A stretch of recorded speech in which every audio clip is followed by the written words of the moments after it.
어떤 체제를 선호하느냐 그리고 한국민들에게 물어보니까 아니 그 자료 또 어디서 찾았어? 내가 또 네. 계속 떠드는 말인데 아이, 뭐 내가- 말을 못해 조사를 해오니까 네, 이게 조사 참 다 해왔는데 그래서 오늘은 6.25에 대한 얘기할 줄 알고 내가 준비해 와서 전 목사님이 말씀할 수 있는 거를 띄워 다 찾아왔어요. 야야 빨리 띄워줘라. 자, 한국 전쟁 6.25인데 그렇지.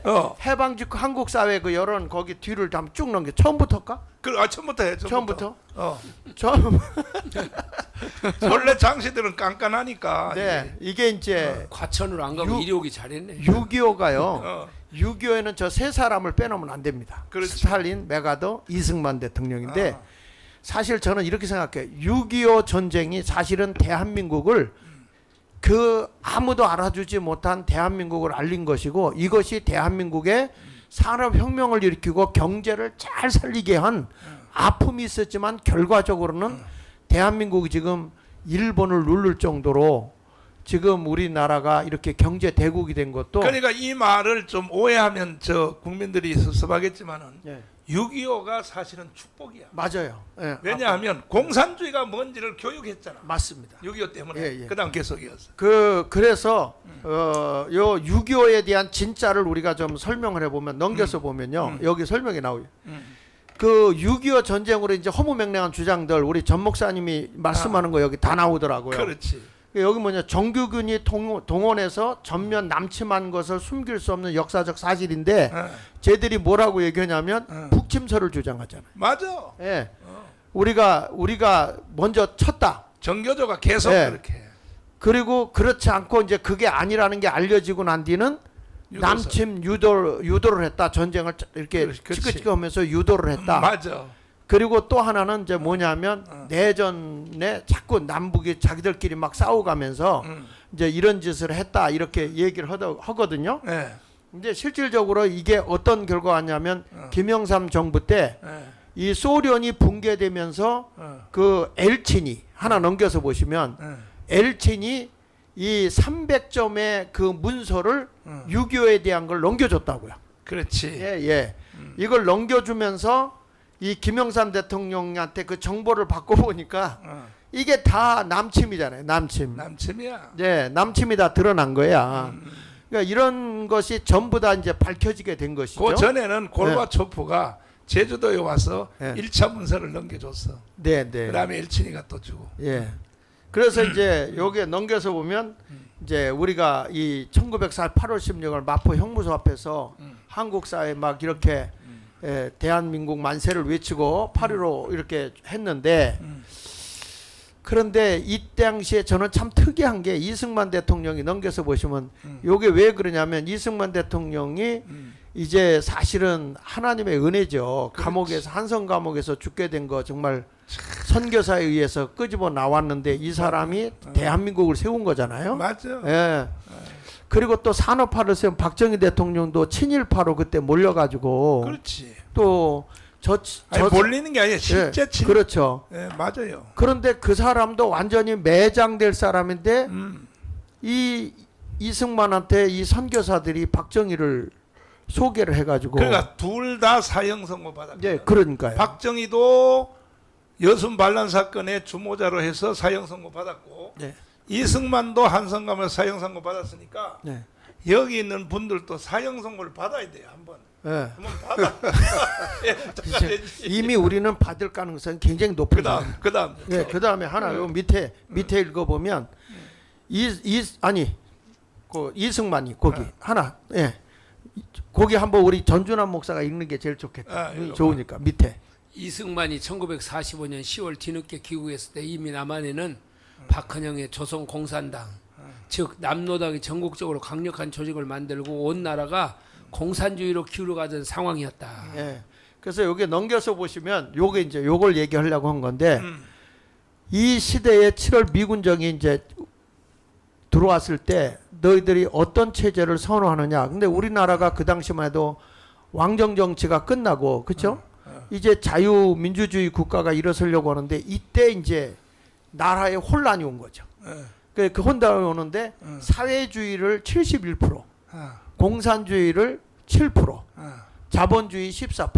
그러니까 우리 아까 그 김학성 장로님께서 말씀한 대로 보면 이들이 투표해가지고 북한으로 보냈다는 게 다 이해가 돼요. 저거 맞아요, 보면. 맞아요. 그러니까 우리나라는 이미 저 통계 정확한 거야. 이미 우리나라는 예, 이미 뭐 공산화가 다 될 수밖에 없는 상황이었죠. 그렇지. 그 지도자가 안 나왔으면 음. 이 이승만 지도자라는 분이 안 나왔으면 안 된다. 그래서 빨리 이승만 기념관이 세워져서 그 어려서부터 한성 감옥부터 이게 이제 출발이 되어져 가지고 이 근현대사를 이게 읽혀줘야만 대한민국의 체제가 바로 서지 않겠는가. 우리 김학성 장로님 하고 싶은 말씀 있는 것 같은 점 여기까지 하는데 얘기 좀 해주시죠. 요거 하나 더 넘겨서 좀 한번 보시면 여기에 재밌는 거 소련이 남한 좌익 조정을 했는데 미 군정 교과서식 민주제도 도입을 350여 개 정당과 사회단체 난립했고 이때에 보면은 정치적 혼란이 나라가 굉장히 혼란했는데 소련 군정이 남한의 좌익까지 일거수일투족을 지시했는데 이때 남로당의 세력이 얼마나 많아졌는지 거기 한번 읽어볼래요? 78%예요. 예. 1946년 남로당은 37만 명, 대구 폭동 노동자 파업 등 소련 자금과 지령하에 진행돼 슈티코프 비망록 각종 소련 측 자료에 의해서 증명되었다. 예. 소련군 북한 화폐 개혁으로 모은 돈, 예. 남한 좌익 세력 지원, 좌익 세력을 등 영화관, 신문사 매입하여 요거는 선전 선동. 요거는 내가 해석을 해줘야 돼. 그 밑에까지만 아니, 읽고 전 목사님 설명해. 아니 요거 내가 설명하고 왜냐하면은 우리가 이제 남북한이 한 나라였었는데 해방이 됐잖아요. 해방이 되니까 북한이 화폐 개혁을 먼저 한 거야. 예. 화폐 개혁을 해니까 화폐 개혁하니까 일제시대 때 돈을 못 쓰게 된 거잖아. 이걸 전부 트럭으로 한국으로 다 싣고 내려와서 남한으로 이래 가지고 돈을 막 뿌린 거야. 그때는 우리는 아직 화폐 개혁을 못한 상태요. 그래서 이런 일이 일어났다 이게. 네. 그다음에 당시 소련이 남한 공산 세력에게 지원한 화폐는 남한 통화량의 40%나 되는 막대한 액수였다. 이게 어마어마한 액수잖아요. 북한에서는 이미 안 쓰는 돈인데 그 돈을 남한에 갖다 뿌렸단 말이야. 그게 남한 전체 돈의 40%나 되는 거냐. 그러니까 그다음에 계속 또 네, 장로님 한 말씀 하시고. 그러면 이걸 보면 목사님 이 공산 이 6.25 전쟁이 예. 남한 사람들에게는 복이 된 거예요. 축복이야. 뭐가 복이 됐냐? 공산주의가 뭔가를 확실히 알게 됐어요. 확실히 알았어. 우리 목사님들 늘 설교하실 때 그러잖아요. 고난은 위장된 축복이라고. 맞아. 목사님들 늘 쓰시잖아요. 맞아. 근데 제가 전준환 목사님 말씀 중에서 5천년 역사에서 가장 나쁜 사람이 김대중 그러셨는데 거기는 제가 이견이 있는 게 의견 5천년 역사 중에서는 김일성이 제일 나쁜 놈이죠. 5천 역사. 그럼요. 김일성이가 제일 나쁜 놈이고 둘이 비까비까해요. 아니 그 다음에가 아류가 김대중이죠 목사님. 아니 근데 김일성이는 원래 나쁜 놈이고 이놈은 위장 간첩이니까 더 나쁘다는 말이지. 그래도 대한민국에 6.25 전쟁을 통해서 500만 명이 죽는 전쟁을 일으킨 전쟁 주범이 김일성이기 때문에 첫 번째로 나쁜 놈이죠. 저거. 김학성 교수님. 예. 언제 한 번은 저 김대중 찍었죠 표. 한번 찍었습니다 제가. 그래서 지금 이런 말을 하는 거예요. 아니 제가 찍은 적은 제가 속아서 근데 찍어서 한 번이요. 나도 자수하는데 나도 한 번은 찍었어. 나도 찍었습니다. 김대중 그 당시 이제 뭔가 하면 어머니는 속아가지고. 저 장로 찍어야 된다. 김영삼 찍어야 된다는 게 어머니가.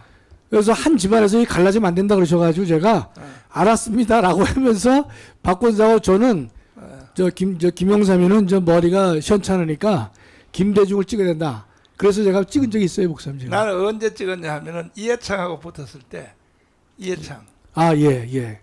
이해창 이 새끼가 안 되겠더라고 이 자식이. 그래서 열받아가지고 내가 김대중 찍어버리지. 전부 다 선지자권들이 없구만.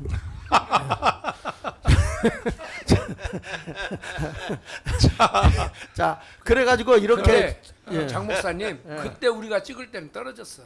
떨어졌어. 나는 처음부터 안 찍었어. 자, 그런데 여기 보면 이런 식으로 돼서 지금 우리나라가 이런 그 계속적인 남로당에 의해서 대한민국이 다 공산화 지금하고 너무 흡사해요.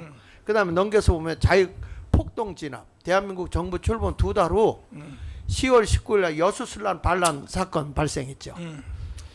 군부 내 남로당 제거 이후에 숙군 예. 전체 군 병력의 5% 좌익으로 숙군 초급장교와 하사관의 경우 전체 3분의 1이 좌익이었다. 이로 인해서 군부 내 좌익 세력 발본 세곤했다. 네. 자, 잠깐만 제가 여기서 보완해 드리면요. 장하일 목사님 잘하셨는데 첫 번째 여수 순천 반란이잖아요. 여수 순천 군인 반란으로 저걸 써야 됩니다. 앞으로는. 예. 왜냐면 4.3은 남로당이 일으킨 반란이지만 여수는 군인 반란이거든요. 그렇죠. 군대 반란이야. 예, 많은 사람들이 군대가 어떻게 반란을 일으킬 수 그게 있겠냐. 저기 대전에 있었던 14연대가 글로 가가지고 여수요 목사님. 여수. 예. 14연대가 원래는 대전에 있었어. 근데 글로 이제 예, 내려갔잖아요. 14연대가 제주도 4.3 사건을 진압하라고 맞습니다. 파송이 된 것이 14연대란 말이야. 예. 14연대인데 그날 이제 그 초등학교에서 하룻밤 자고 그다음 미국이 제공한 LST 함정을 타고 제주도를 진압하러 가려고 맞습니다. 아침에 군장 검열을 하게 했단 말이야. 군장 검열을 하는데 군장 검열 이제 하는데 군장 검열이란 말도 이 전준하면 못 알아들을 거야. 면제는 자꾸 나가고 그러지 말고. 아니 그 방에도 못 알아들어. 군장 검열이 뭔 말인지. 군장 검열 알아요? 알죠? 그거 모르는 사람. 아니 김학선 교수님이 아냐 이거. 아니 모르지, 방위는 몰라요. 들어봤죠 목사님. 예. 방위는 모르지. 그러면 이거 저기 저 황준호 장군님 그 너무 저 소대장 같은 질문을 해서 미안한데 군장 검열에 대해서 한번 설명하고. 군장 검열이 뭡니까? 군장 검사는 네. 출동 전에 그게 작전 출동이든 훈련이든 간에 군장을 포함해서 군장 안에 들어갈 품목을 다 저 예교상에 내놓습니다. 그리고 군장 플러스 탄띠. 단띠. 그러니까 쉽게 하면 개인이 휴대해야 할 사항. 이것을 제대로 했느냐 해가지고 검사를 하는 것이 군장 검열입니다. 그래서 이제 14연대가 이제 제주도 진압선을 반란을 진압하려고 초등학교에서 하룻밤 자고 군장 검열을 마당에 초등학교 마당에서 군장 검열을 하는데 그때 일개 육군 상사가 육군 상사 이름 방송에 한번 김창회인가 그래요. 예, 육군 상사가 딱 나오더니 선동을 하는데 이게 남로당이야. 여러분 우리가 지금 어디 가는지 압니까? 하면서 선동을 했어. 어디 가냐 하면 우리 국민들을 죽이라고 이승만이가 우리한테 지금 제주도에 가서 우리 국민을 죽이라고 합니다. 우리가 그럴 수 있습니까? 그래서 절대로 우리는 제주도에 가면 안 됩니다. 하는 찰나에 그때 대대장인가 연대장이 이제 군장 검열을 이제 인사받으려고 오는데 바로 그 상사가 총을 가지고 지휘부를 즉사시켜 버렸어. 이래 가지고 그때부터 이 그 군인들이 전부 다 여수, 순천 동네에 들어가서 경찰들을 다 체포를 하고 군인들이 한 게 맞아요. 민간인들이 한 게 아니라고. 그래서 해서 세상의 경찰서장을 여수 경찰서장을 모가지에다 짜매가지고 오토바이에다가 줄을 달아가지고 여수 순천에 그걸 끌고 다녔어요. 끌고 다니니까 그러니까 거기서 민간인들은 보니까 기가 막히는 거거든. 그래서 여순 반란 사건이 일어났다 이거야. 그다음 설명하면. 그래서 그때요. 우리가 다 아실 수 있겠지만 그래서 그해 말에 처음으로 이승만 대통령이 국가보안법을 12월에 만들었습니다. 왜냐하면 그 당시에는 형법이 없었거든요. 형법도 만들지 못한 그때에 국가보안법을 먼저 만들었어요. 나라를 지키는 법. 그 다음에 또 하나 우리가 체크할 것은 뭐가 있냐면 군인이 어떻게 저게 반란을 일으킬 수 있겠는가. 왜냐하면 우리나라 병역법은요 49년에 만들어졌습니다. 그러니까 강제 징집할 수 있는 병역법이 49년이기 때문에 조 때는요 다 본인이 지원제로 군인이 된 겁니다. 그래서 간첩들이 경찰의 수사를 받다가 잡힐 즈음에 군입대를 많이 했습니다. 그래서 저 빨갱이 많은 거예요. 맞아. 예. 근데 이게 제후의 주모자는 누구냐? 박정희야. 그래서 박정희가 사형상을 당한 거야. 이 여순 반란 사건의 최후의 주모자는 뒤에 숨어 있는 사람은 박정희란 말이야. 그래서 이걸 내가 이거 찾아놓은 게 비하인드 스토리를 우리 정광훈 목사님이 너무 잘 알기 때문에 잘 알아. 예. 그래서 이런 이거 찾아내면 그렇지. 재밌는 얘기를 할 것 같아서. 그렇지. 예. 근데 하여튼 이 당시에 그래서 우리나라의 군부도 이게 이 남로당원들이 상당히 많이 들어가 있었더라고요. 예. 그래서 하여튼 넘겨서 또 한번 넘겨볼까요? 그렇지. 예, 넘겨서 보십시다. 넘겨보면 동부 하역과 한반도. 그래서 미군이 이 이승만이를 신뢰 못하는 거예요. 자꾸 자꾸 이게 그 남로당에 의해서 자꾸 테러가 일어나니까 그래서 미군이 이제 철수하게 되죠. 1949년 6월 30일에 또 미군 나가라고 자꾸 하니까 이때 미군 완전 철수하잖아요. 그렇지. 그 철수할 때 그리고 아까 얘기했던 대로 에치슨 선 딱 그려놓고 그렇지. 예 이제는 한반도는 포기해 버린 거죠. 포기해 버린 상황이었는데 그 이승만 대통령이 이런 상황에서 다 철수하고 있는데 소총만 몇 개 주고 아무것도 무기는 안 주고 다 갖고 다 나갔잖아요. 가져 나갔어. 예. 탱크고 뭐 다 가져 나갔다. 근데 이때만 해도 1949년 9월에 벌써 스탈린이 핵실험 성공했거든요. 그렇지. 그리고 미국은 에치슨 선으로 한반도를 이제 발 뺐단 말이에요. 발 빼고 그 밑에 한번 읽어볼래? 파란 것이 우리 소련군 장교 3,000명 북한에 보내 인민군 한개 사단에 소련 장교 15명씩 배치, 전투기 40대, 폭격기 70대, T-34형 전차 242대, 항공기 200대, 야포 2,000문, 자동화기 등 현대 무기 북한에 대량으로 제공했다. 우리 한국에는 미군들이 다 가지고 나갔고. 네, 다 가지고 나왔죠. 뭐 이승만 대통령이 그래서 우리 너희가 이거 안 주고 가면 우리가 북진 통일하겠다 막 이런 것까지 협박을 했는데 안 통했다고 그러더라고요. 홍동일 목사님. 예. 사실은 이 모든 한반도의 그 이념사 그다음에 그 박정희가 남로당이 된 거 이 모든 것은 대구 10월 폭동으로부터 시작된 거 아닙니까? 어? 그 일제 시대에 벌써 대구의 지식인들 중심으로 이렇게 좌경화된 당시에는 공산주의 사회주의에 물든 그 지식 인텔리들이 대구에 많았는 것 같아요. 그래서 그 당시에 해방 전국에는 저래도 제가 강연할 때 말했지만은 저도 뭐 서류를 보니까 책자를 보니까 또 그런 말이 나오니까 당시에는 대구를 동양의 모스크바였다. 그 정도로 그렇게 별명 붙은 정도로 그런 사람 많으니까 남로당에서 또 북한에서 대구를 여기에 딱 타겟을 해가지고 여기에서 그들이 최초로 폭력적인 그런 폭동을 일으킨 것이 바로 대구였습니다. 근데 그게 주모자가 목사 새끼잖아. 목사 새끼.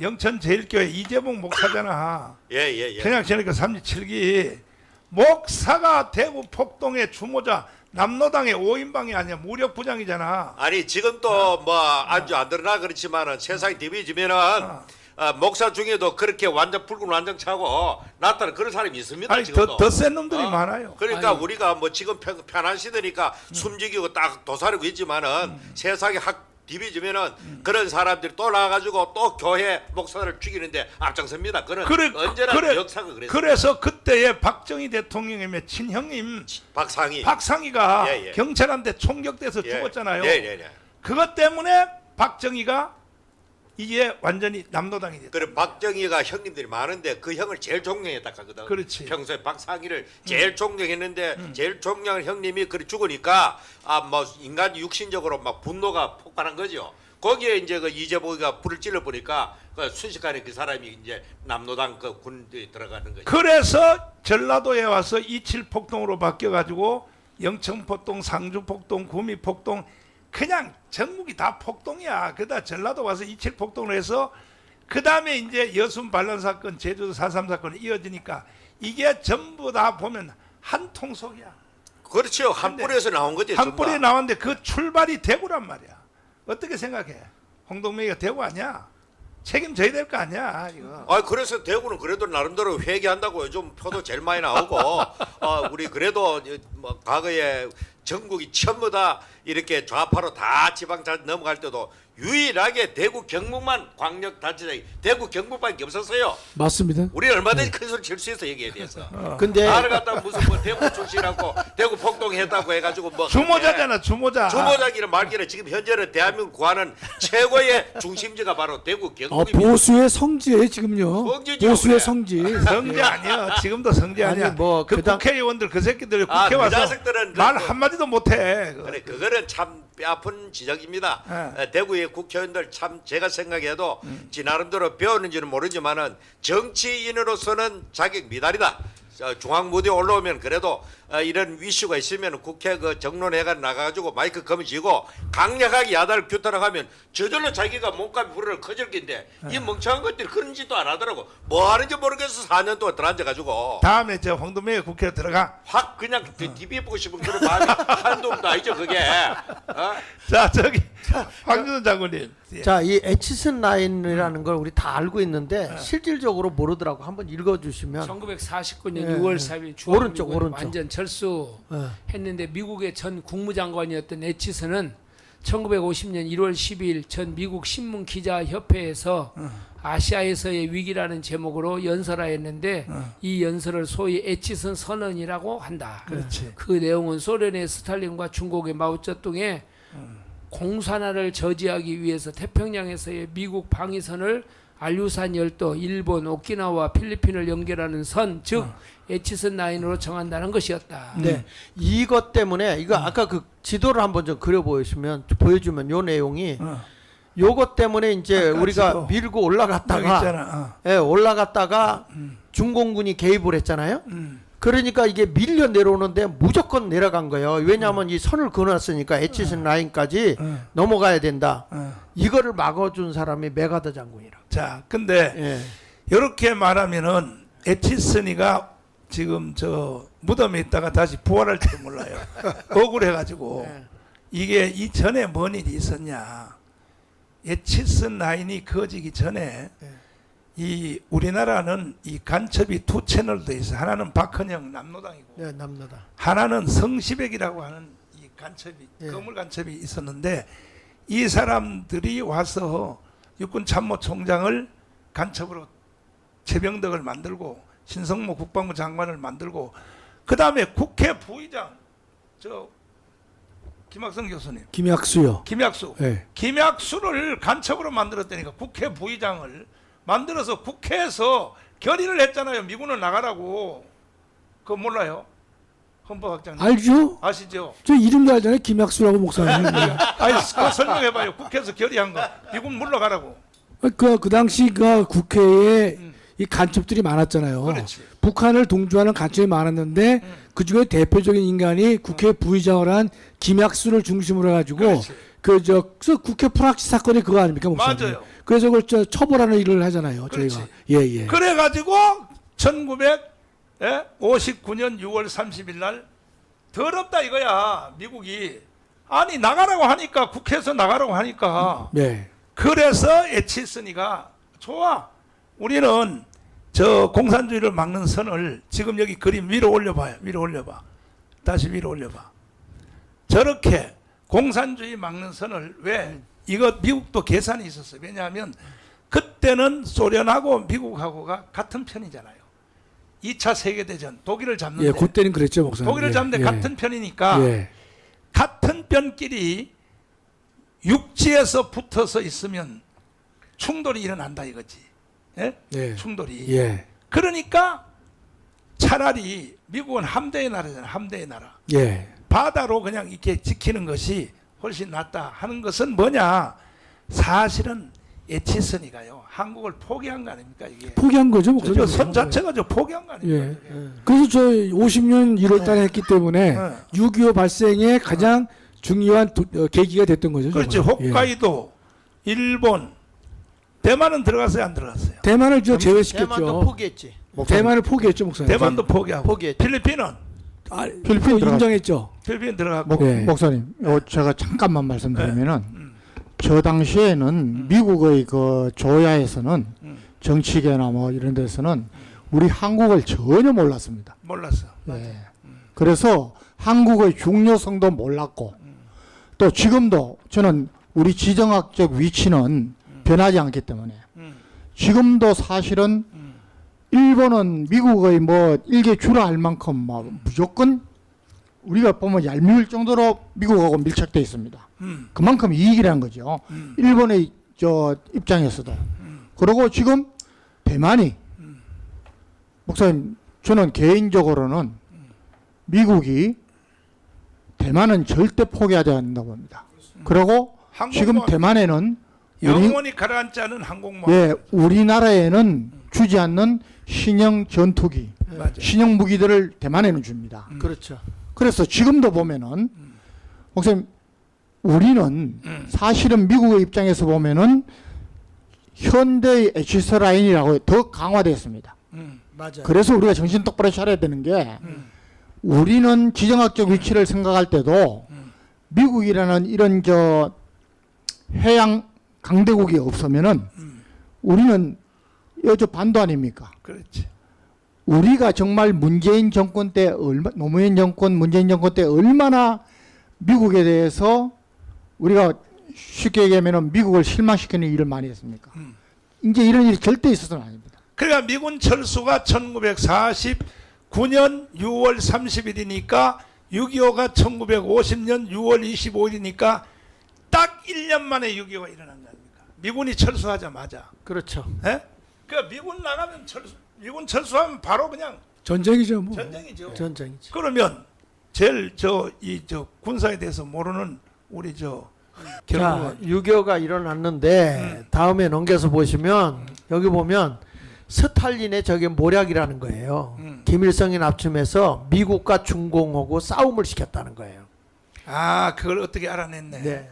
그래가지고 이게 예. 그렇게 오래 안 된 학설이거든. 예. 이게 오래되지 않은 학설이야. 네, 근데 그게 그 자료에서 다 나온 거예요. 이게. 그 이유는 여기다 조금 보태자면 뭐냐면은 그때 모택동이가 네. 고심을 하고 있었어. 예, 예, 미국으로 붙을까? 예. 미국으로 붙을까? 모택동이가 고민을 하고 있어. 아니 모택동이 그렇지. 모택동이가 고민. 중국이 말이야. 예. 미국하게 붙는 게 이게 계산이 더 낫단 말이야. 차라리 장개석처럼 나를 인정만 해주면 우리는 미국으로 붙겠다. 이러한 그 느낌이 이제 오니까 요 스탈린이 요게 그 어디야 루마니아인가 저 동구에 그 편지 있잖아. 스탈린이 쓴 편지에서 이게 드러난 거거든 이게. 네. 싸움 붙이려고. 그러니까 중국하고 미국하고 싸움을 붙이려고 이렇게 이제 한반도에 그날 유엔의 이 소련 대사가 참석 안 했죠, 목사님. 그 뭐 거짓말했죠. 차가 고장났다. 예, 뭐 교통사고를 핑계댔지만, 배가 아팠다. 뭐 예. 거짓말했죠. 예, 그게 뭐 배가 아프다고 거기 안 갈 리가 예. 있습니까? 근데 치통이 있었다고 그랬죠. 치통. 치통이 치통이 별게 다 있어. 내지도 않은 소리지. 그거는 뭐 큰 일을 갖다 그런 식으로 핑계대면 안 그러니까 루마니아하고 스탈린하고 이제 미략이라고 하는 게 이런 거죠. 근데 한국전을 미국이 자기네들이 동굴아파를 먹기 위해서는 미군을 한반도에 묶어두는 것이 좋을 것 같다. 그런 전략하에 이 유엔의 상임이사국 회의에 참석을 안 했기 때문에 유엔 참전이 목사님 허용이 된 것이죠. 16개국이요. 그 학설이 가장 유력합니다, 목사님. 예. 그래서 이거 다음에 넘겨보면 여기 보면 이제 소련군의 남침 작전 계획이 수립해 준 거예요. 김일성이한테. 근데 여기서 소련에서 뭐라고 명칭을 했냐면 선제 타격 계획. 선제 타격 계획했는데 이 작전 계획이 알려지면 안 되니까 이름을 바꾸자. 그래서 맨 밑에 어떻게 봐 그냥 반격 계획. 그러니까 이걸 가지고 이제 북침했다고 이렇게 자꾸 우기는. 그러니까 예, 아니, 북침을 했으면 예.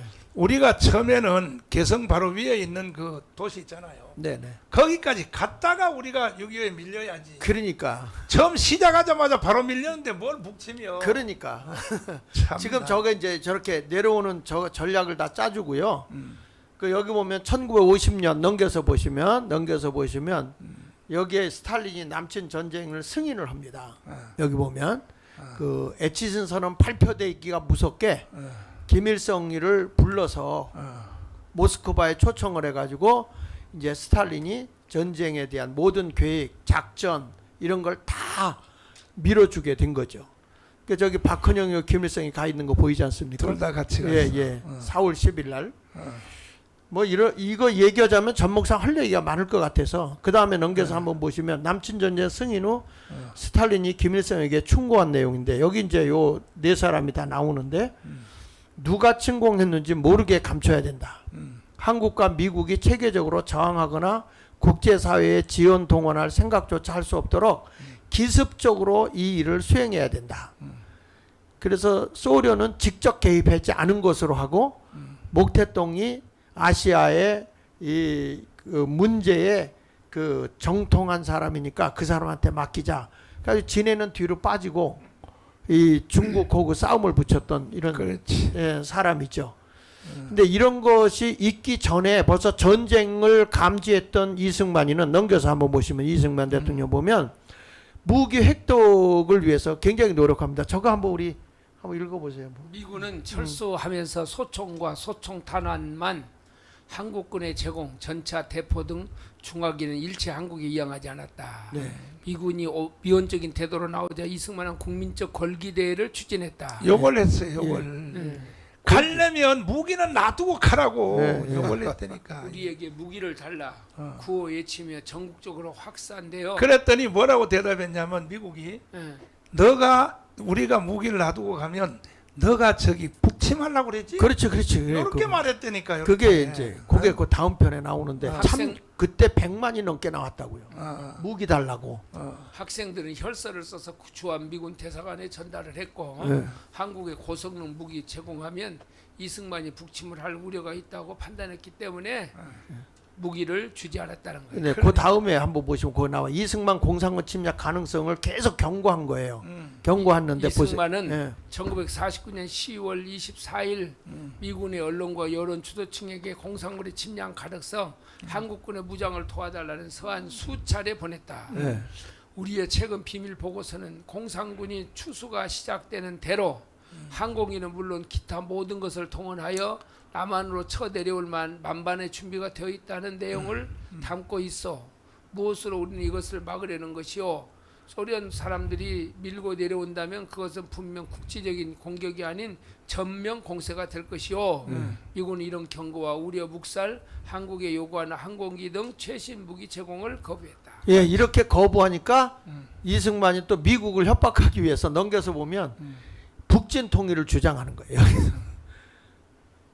국군 실상이 참담한 상황임에도 불구하고 이승만은 공개석상에서 여러 차례 북진을 주장을 했다. 네. 제주도에서 4.3 폭동 건국 2개월 만에 여순 반란 사건, 오대산, 태백산, 지산 등 산악지대에서는 인민 유격대가 무력 투쟁, 대한민국 전체가 내전 상태였다. 전 국토가 공산화될 수 있는 위기 상황에서 국군에게 자신감을 제공하기 위해 북진 통일을 주장했다. 자, 이러한 이승만 대통령이 그 나라가 그렇게 혼란한데도 지도자 하나가 이 나라를 공산화를 막은 거잖아요. 그러니까 지금은 윤석열 대통령도 가만히 있으면 안 돼요. 안 돼. 지금 우리 이 부정선거 이거 다 나오고 이런 것들도 지금 하고 있는데 가만히 있으면 되겠냐고요. 빨리 저 좌익 세력들에게 우리가 넘어가서는 안 된다는 거죠. 다음에 저기 두만강에 예. 저 수통에 물 퍼가지고 이승만한테 갖다 바치는 거잖아. 예, 저게. 저 사진이. 예. 근데 알기도 잘 알아요. 저는 나는 목숨 걸고 공부했어. 이천성 목사가 그때 그런 역할도 좀 일부 했다 하는 예, 말이에요. 예. 넘겨서 북진 통일을 그거는 주장하는 약간 이유. 뻥이고. 요거 보세요. 왜 이승만 대통령이 북진 통일을 주장했는가 한번 읽어보세요. 북이 함부로 남침하지 못하도록 경고 의미. 예.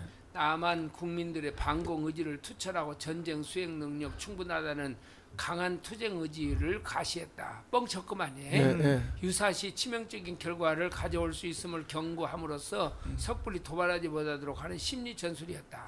북진 통일론 주한 미군 철수하면 한국군이 북침 전쟁을 도발할 수 있음을 경고했다. 한국이 북진 통일 전쟁 개시하면 미국은 한반도 전쟁에 말려들려 막대한 전비와 인명피해 불가피할 것. 따라서 주한미군 주둔이 훨씬 비용이 저렴하여 미국의 국익에 유리할 것임을 시사했다. 우리에게 주한미군 붙잡아 두거나 무기로 원조해달라는 요구를 위해 북진 통일을 하나의 외교적 카드로 사용했다. 네. 그래서 그 요약이 돼서 그 다음번에도 보면, 그러니까 이게 하나의 정리를 지금 하는 건데, 거기 한번 북진 통일을 왜 저렇게 주장했는가? 미국은 세계 전략상 많은 희생을 치러가면서 반드시 지켜야 할 중요성이 없는 나라라고 판단했다. 그 다음만 해도 우리나라가 너무 못 사는 나라였잖아요. 근데 아까 그리고- 그 에치슨 라인 내가 보면서 네. 미국에서 꼭 우리나라를 저렇게 목숨을 걸고 지켜야 돼. 아니 포기했어. 그러니까 포기했죠. 이유가 없었을 것 같아. 없었죠. 에치슨 라인을 그때만 그을 해도. 때는 이미 저 북한한테 넘겨주기로 네. 결정한 거예요. 근데 이건 진짜 하나님의 은혜예요. 네, 그 다음에 읽어보세요. 한국 문제 유엔에 이관하여 유엔 주관하에 정부 수립하고 미국 철수, 말하자면 한국을 버렸다. 네. 이승만을 떠나는 미국을 붙잡고 무기 지원받기 위해 모든 노력을 경주했으나 실패했다. 네. 시민 동원 결기대까지 열어 미국 압박했다. 미국은 소총만 제공하고 철수 에치슨을 선언했다. 이승만 북한 통일 주장 통해 북이 함부로 남침하지 못하도록 경고함으로써 전쟁을 막으려 했다. 그 다음에 이제 6.25에 대한 얘기가 나오는 거죠. 이승만의 그 전략이었죠. 북진 통일이. 6.25 남침, 예.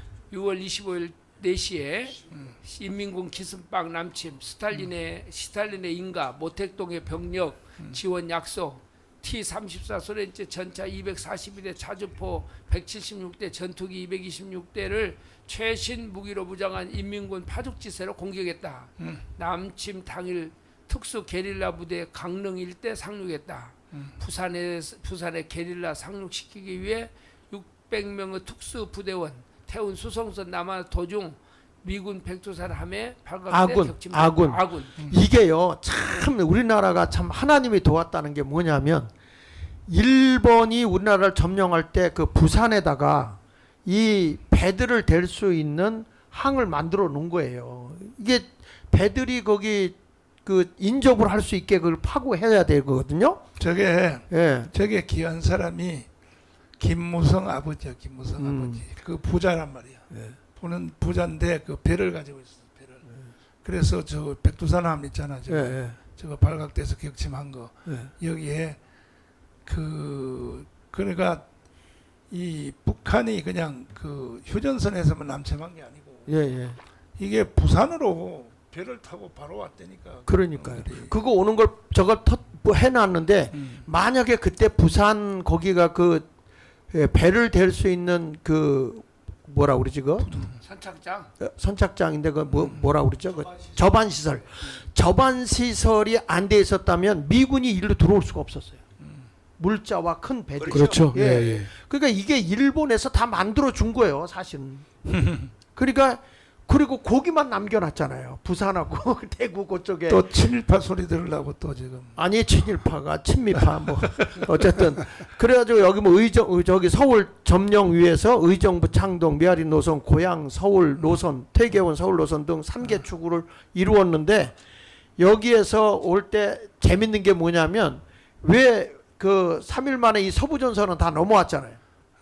근데 왜 저 동부전선 저쪽은 못 왔을까요?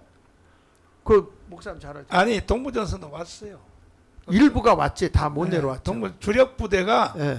주력 부대가 1사단 지역이고 그 다음에 이제 여기 동두천 지역이고 그 다음에 이제 춘천 전투가 이제 3개 주력 부대고 동부전선도 왔었어. 동부전선도 안 올 리가 없죠. 동부전선. 그런데 그 오는데 늦게 도착한 이유 중에 하나가 우리나라는 그 이승만 대통령이 탁월한 게 모든 작전 지휘권을 미국한테 다 넘겼다고 그러더라고요. 맞아. 근데 북한에서는 그게 아마 북한 장교가 통솔을 했다고 그러더라고. 통솔을. 그래가지고 탱크가 미리 밀고 내려오고 공격을 하면 제재를 했대요. 보병이 먼저 가도록. 그래서 좀 늦어졌다고 그러더라고 그게.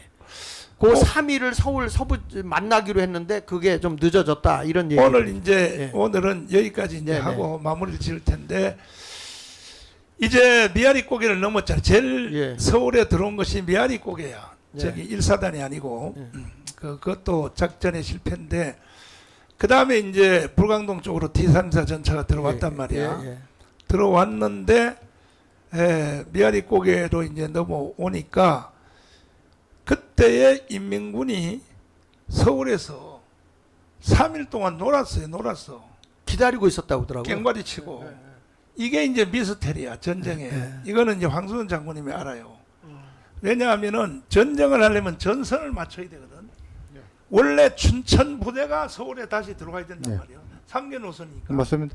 예. 춘천에 올 때까지. 근데 그래서 가평 전투가 그렇게 위대하다는 거야. 그렇죠. 예. 그 지난번에 춘천 가서도 제가 잠깐 설명드렸는데 우리나라 3대 전투에는 못 들어갑니다. 그런데 춘천 전투가 굉장히 중요했던 것은 공격하는 사람들은 항상 전선을 유지해야 됩니다. 어느 한 부분이 쫙 가면은 끊기면은 우리 인천 상륙작전이 적의 배후를 끊는 거거든요. 예, 그래서 그런 걸 항상 생각하는데 그때 육사단 김종호 장군이 저 대령이 했던 육사단이 그 전부 외출 나갈 때도 앞이 저 심상치 않다. 외출도 금지하고 저 준비를 했고 잘 싸웠습니다. 춘천하고요 홍천 전투를 잘 싸웠기 때문에 무조건 밀고 들어올 수는 없었죠. 자, 이제 마무리돼야 될 때가 왔는데, 그래서 황교안 장군님, 그래서 6.25는 사실은 한국을 미국이 포기를 한 상태고 에티스 사인을 그었는데 이게 전쟁이 딱 일어나자마자 일주일 만에 오키나와에 미군이 왔단 말이에요. 예. 일주일 만에 왔어요. 그건 뭐 정말 그때 주일 미군이 그래도 있었기 때문에 네. 미군이 그렇게 신속하게 들어왔고 제가 항상 말씀드리지만은 우리 전쟁을 예상치 않고 이라크에 파병하는데도 네. 3개월 걸렸습니다. 3,000명 3개월. 파병하는데 아, 정말 그것은 이승만 대통령이 메가더 장군하고의 친구잖아, 친구. 어떤 개인적인 그런 유대감이 없어서는 저 미국은 군사에 관한 한 현지 지휘관이 그래도 제일 하니까 미국이 그렇게 빨리 들어올 수도 없었고 예. 그런 거 보면 정말 이승만 대통령은 하나님이 우리나라를 위기에서 구하시려고 준비된 사람이라고. 그래서 이승만이가 메가드하고 원래 친구인데 메가드 태평양 사령관한테 욕을 했다 그래. 봐라!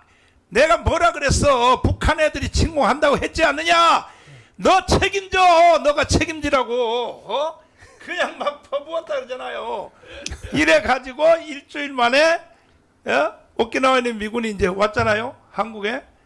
굉장히 빨리 왔어요. 그죠? 예? 빨리 왔죠? 예. 예, 빨리 왔는데 그때 미군이 이렇게 빨리 오게 된 거에 대해서 이게 이제 빌리그레암 있잖아요. 빌리그레암. 이 빌리그레암 목사님이 요 다음에 넘겨보세요. 요 해리스 목사가 트루먼 대통령을 설득했고 그 다음에 넘겨서 저 보시면 넘겨보세요. 해리스니가 그러면 요거 넘겨보세요. 올려보세요. 상원의원 담임 목사예요. 이 빌리그레암 목사가 30대 부흥사로 있을 때 설득을 했더라고. 예. 그러니까 빌리그레암은 예. 빌리그레암 부인이 원래 평양에서 그렇죠. 태어났어요. 예. 선교사의 딸로 태어났는데 예. 그때 빌리그레암이 이게 한 게 아니라 사모님이 한 거예요. 그 넘겨서 보면 그게 사모님이 그냥 말이야 당신 뭐 하냐고 롯 그레이엄 여사요. 당신의 말은 들을 거라고 트루먼 대통령이 빨리 전화하라고 이래서 올려봐 이거. 이게 일반 문장으로 된 게 아니라 협박조로 돼 있어요. 협박조. 빌리그레암이 트루먼한테 협박조의 전통문을 보냈다. 세 가지요. 첫째, 빨리 미군을 재파송하세요. 두 번째가 뭐냐면 만약에 파송 안 하면 50만의 기독교인들이 살해를 당합니다. 결국 기독교인들 때문에 그렇죠. 미군이 온 거야. 미국의 선교사를 보내서 기독교인이 많은 나라를 그래, 포기할 수 없다. 5,300만 국민들이요. 제발 좀 이런 거 좀 들으시고 교회에 대해서 욕하지 마요. 감사하게 생각하라고. 그리고 강문에 오라고 하면 좋은 말로 오라고 하면 빨리 와요. 교회 50만 명이 순교를 당하기 때문에 빨리 미군을 재판송을 하라. 세 번째가 협박이야. 뭐냐? 만약에 그렇게 하지 아니하면 하나님의 저주를 받을 것이요. 빌리그램이 강력한 협박을 해가지고 그 대중 집회 어마어마하게 모인 데서 그렇게 얘기를 했더라고요. 그렇죠. 그리고 또 거기에 거둔 사람이 이제 해리스 해리스 목사. 해리스 목사. 해리스 앞에, 목사님이 상원의원의 담임 목사야. 맞아, 맞아요. 근데 이 사람을 감리교 목사요. 이 사람 그래 또 그걸 강조를 또 세게 하고 있어 또. 근데 저분이 저 이승만하고 틈새를 잘 아니 이용하시네 목사님. 이승만은요 천재야 천재. 이승만의 속에는 두 가지, 하나는 독립이고 하나는 뭐냐 건국이야. 독립과 건국을 어떻게 해야 되냐 이거야. 이걸 놓고 기도하는데 이승만의 키워드가 인사이드 아웃이야. 직관력. 딱 보면 아는 거야. 이승만은 개인, 사건, 국가 딱 보면 아는 거야. 그래서 제 편 인사이드 아웃이 이승만의 최초의 책이란 말이에요. 이게 뭐냐? 직관력이거든. 직관력. 딱 보면 아는데 어떻게 하면 이것이 되겠냐? 미국은 그때는 신앙이 좋아서 상원의원 담임 목사님 해리스 목사님의 이 말을 잘 들어. 그때는 기독교 나라니까. 그렇죠. 그러니까 해리스 목사님을 잡으려고 만나서 이승만이가 뭐 했는지 알아요? We pray. 기도합시다. 예. 밥 먹는 기도를 시작했는데 기도를 안 하고 마태복음을 암송을 해버렸어. 아, 아브라함과 다윗이 쓴 예수 그리스도의 세계라. 아브라함이 이삭을 낳고 이삭은 야곱을 낳고 야곱이 이게 암송을 하니까 아니 어떻게 그렇게 비하인드 스토리를 그렇게 잘 알아요? 내가 목숨 걸고 공부했다니까. 그래가지고 뭐라 그러냐면 이 해리스 목사님이 그래. 기도 그만하라고. 그때의 이 우리나라 사람들은요 흑인보다가 더 못했어. 예. 그렇죠. 흑인보다 못하고 멕시카는 저리 가라고. 그럼요. 흑인보다 더 못한 식민지 국가에서 온 이 이승만의 말을 해리스 목사님이 들어줄 리가 있냐고. 근데 성경을 가지고 제압을 했어요.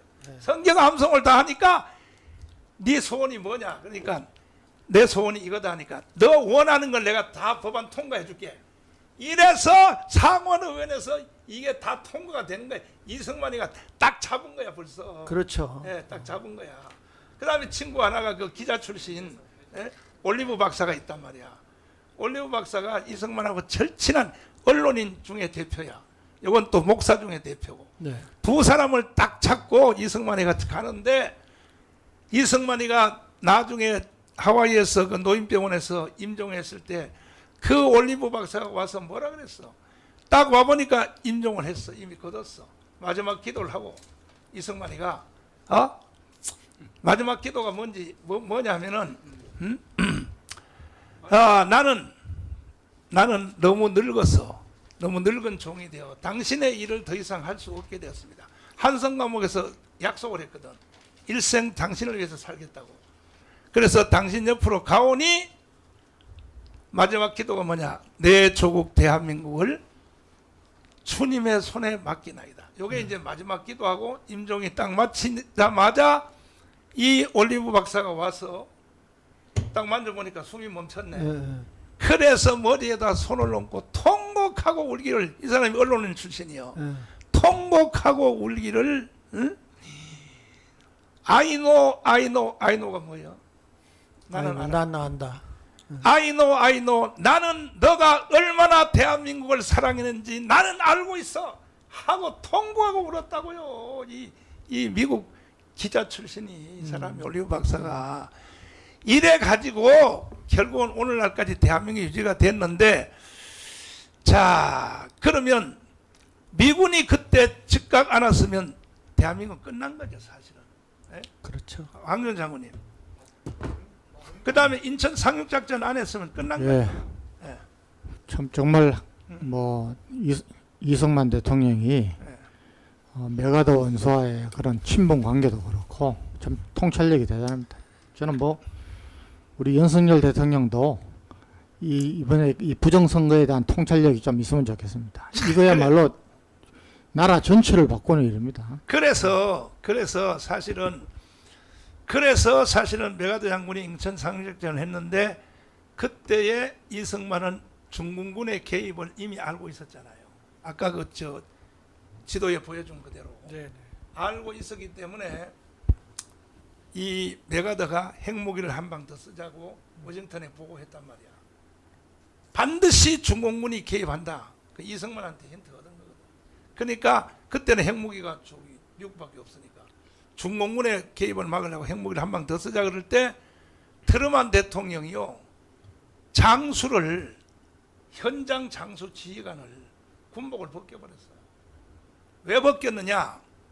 자, 그 트루만 대통령은요, 2차 세계대전 할 때에 이 메가더 장군 밑에서 소령했나요? 그때 계급이 소령인가 그거 하다가 나가서 대통령이 됐단 말이야. 부통령 거쳐서. 그러니까 이 메가더는요, 이 트루만 알기를 우습게 하는 거야. 저 새끼 저거 내 밑에 저 한참 포화하던 놈이 말이야. 나가서 말이야, 지가 대통령이라고 떠들어. 그래서 이제 만나자고 그럴 때 일부러 늦게 가잖아요. 왜냐하면 이거는 저 원수니까 장군이니 그 뭐 대통령 우습게 하거든. 그래 일부러 늦게 갔단 말이야. 늦게 가니까 막 화를 내니까 당연히 내가 최고의 원수인데, 근데 실제로 옷을 벗기는 진짜 이유는 뭐냐면요, 그때 핵무기를 한 방 더 써서 중공을 막고 한국을 통일했으면 바로 메가더는 대통령 후보로 나가면 경쟁자가 돼버려. 그러니까 바로 메가더가 대통령 된단 말이야. 그러니까 트루만이가 나쁜 놈이야. 이게 내가 보면 천하 나쁜 놈이란 말이야. 이게. 그래도 그 옆에 사람들 좋은 사람들이 많아가지고 그 덜러스도 있었고 그래서 괜찮고. 어쨌든 미국이 한국의 전쟁비로 그다음에 우리 한국의 군인을 키우기 위해서 쓴 돈이 670조랍니다. 그다음 그러니까 이게 미국을 어떻게 우리가 손가락질할 수 있냐고요.